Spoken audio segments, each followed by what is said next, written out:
So kung makikita nyo sa ating thumbnail, ano ba ang gas na kinakarga nyo sa inyong scooter? Since naka-scooter naman tayo. So doon na lang muna tayo sa general question since naka-NMAX tayo. So sa mga scooter type na motorcycle. Kasi ako sa tagal kong ginagamit or sa tagal kong nagmamotor, ang kinakarga ko ay 95 or your premium gasoline. Pero alam ko yung iba, ang ginagamit or kinakarga nila is 91. Since yun yung nakalagay sa manual nung tayo bumili ng motor. Ano ba nga ba pagkakaiba ng 95 tsaka 91 octane na gas? Disclaimer lang, hindi ako expert about sa motor. Ngayon, bakit 95 octane yung kinakarga ko or ginagamit ko para sa motor ko? Kasi ang pagkakaintindi ko, pwede nyo sabihin na mali din ako, na mas malinis yung 95 octane na gas sa 91 octane. So kaya yun yung ginagamit ko para mas malinis. Isa sa mga dahilan din is mas napapansin ko na iba yung power or performance ng motor kapag naka 95 octane. Yun ay base sa aking obserbasyon. Pwedeng tama ako, pwedeng mali din. Kaya gusto ko malaman kung okay lang ba na gamitin ang 95 octane sa scooter type na motor kahit na nakalagay sa manual na ang recommended gasoline ay 91 octane. Ngayon naman yung sa pagpili natin ng gasoline station. Kung mapapansin nyo sa mga gasoline station, may mga nakalagay na Euro 5, Euro 4. Base sa pagkakaintindi ko rin, sa mga impormasyon na nabasa natin or nakita natin online, ito yung level ng gaano kalinis yung gasolina. Kasi parang ito yung standard gasoline para ibenta sa market. Kung tama ako.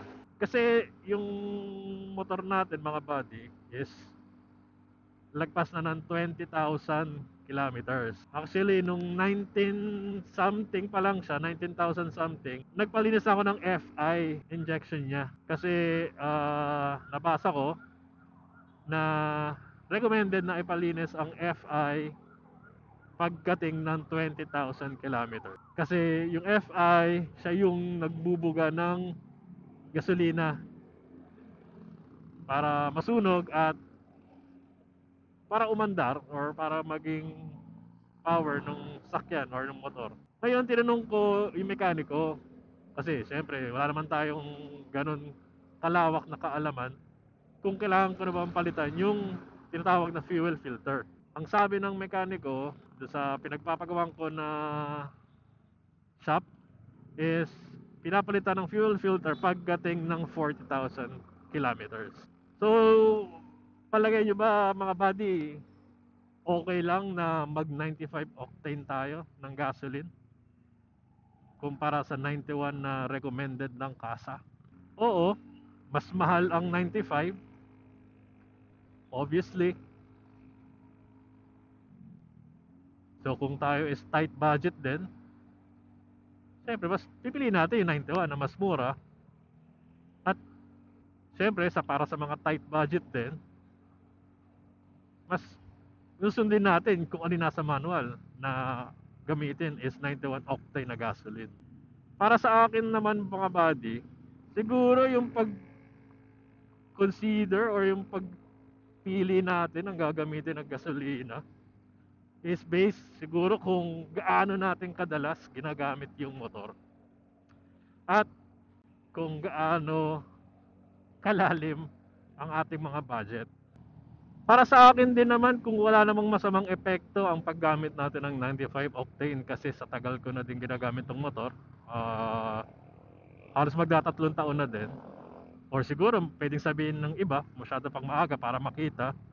Kung wala namang masamang epekto yung paggamit ko ng 95 octane na gasolina is tutuloy ko pa rin.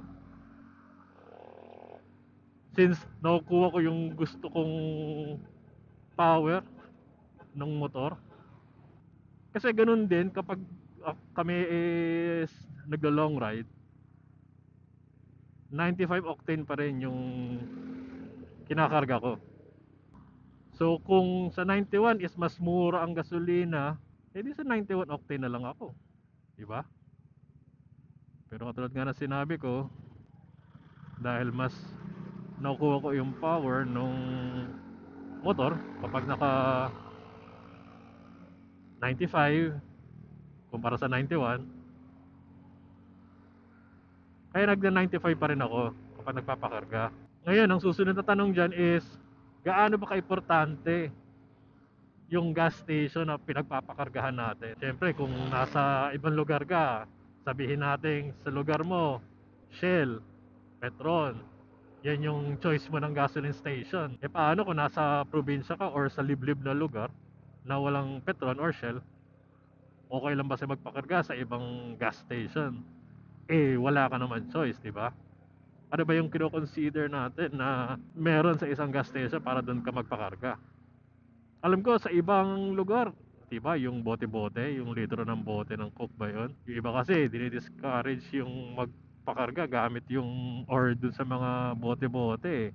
Kasi sabi nila may kasamang tubig, hindi puro, baka masira yung makina. Kasi sa panahon ngayon napakadami ng gasoline station or gasoline company. May mga tinatawag nila small party ba yun, mga third party, basta yung maliliit lang na. Ngayon kasi marami na ring gasoline company, maliliit na gasoline company na nagsa-service, lalo na sa mga ibang lugar na hindi abot or walang Shell, walang Petron, alam mo yun yung makikita mo. Ngayon kasi marami na ring mga gasoline company or maliliit na gas station na Euro 5 din. Katulad ng sinabi ko kanina na yung level or yung gaano kalinis yung gasolina nila is nasa pinaka best level na siya or standard na makukuha mo. Siyempre mapapansin nyo dyan or makukumpara nyo yung presyo ng gasolina nila, mas mura kumpara sa Shell, sa Petron, sa Caltex. Yan. Kasi ako nagpapakarga ako sa clean fuel dahil yung clean fuel is nandito lang din naman sa labas ng sa may labasan mula sa bahay. Kaya kung kayo ang tatanungin, anong mairekomenda nyong gamitin na gasolina para sa mga scooter type na motor? Kung 91 octane or 95 octane? Kasi sa Shell, alam ko mayroong mas mataas pa sa 95 which is 97 kahit yung ibang gasoline station din So hanggang dito muna ang ating video mga buddy. At kung bago ka lang sa ating channel or sa ating page, huwag mong kalimutang i-like, i-follow, i-subscribe ang ating Bad Chira Facebook at YouTube page. Kaya mga buddy, see you on our next video. Bye bye.